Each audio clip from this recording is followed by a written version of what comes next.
नमस्कार, मैं हूं दिबांजलि मोइत्रा। ईरान की राजधानी तेहरान एक बार फिर से बम धमाकों से गूंज उठी। शुक्रवार को पश्चिमी तेहरान में विस्फोट की तेज आवाज सुनी गई। विस्फोट की वजह से 2 आवासीय इलाकों में बिजली गुल हो गई। विस्फोट इतना भीषण था कि सोए हुए लोग अचानक से जग गए।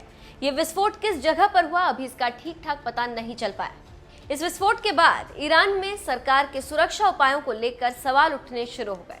रक्षा मामलों के विश्लेषकों का कहना है कि इस इलाके में ईरानी सेना के कई बड़े ठिकाने और माना जा रहा है कि इस विस्फोट में किसी को निशाना बनाया गया है। अभी तक इस विस्फोट के कारणों का पता नहीं चल पाया, लेकिन विस्फोट को लेकर एक बार फिर से इजराइल पर सवाल उठ रहे हैं। ईरानी सेना के विशेषज्ञ की माने तो इस इलाके में ईरान के 2 अंडरग्राउंड केंद्र हैं। इनमें से एक में केमिकल वेपन पर शोध होता है और दूसरा अज्ञात सैन्य उत्पादन केंद्र है। यहाँ पर एक बात बताते चले कि पिछले 3 हफ्ते में ईरान में ये तीसरा बड़ा विस्फोट है। इससे पहले हुए 2 विस्फोट ईरान के प्रमुख सैन्य और परमाणु ठिकाने खोजिन में हुए थे, जहां देश का सबसे बड़ा मिसाइल उत्पादन केंद्र और नतांज परमाणु ठिकाना है।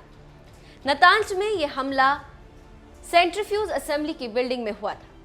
ईरान ने खोजर को गैस टैंक में लीक की घटना करार दिया था।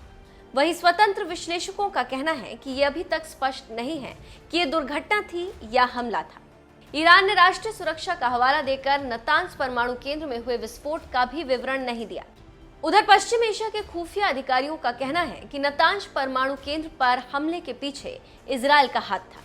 ईरानी सेना के एक सदस्य ने बताया कि इस हमले में विस्फोटकों का भी इस्तेमाल किया गया था।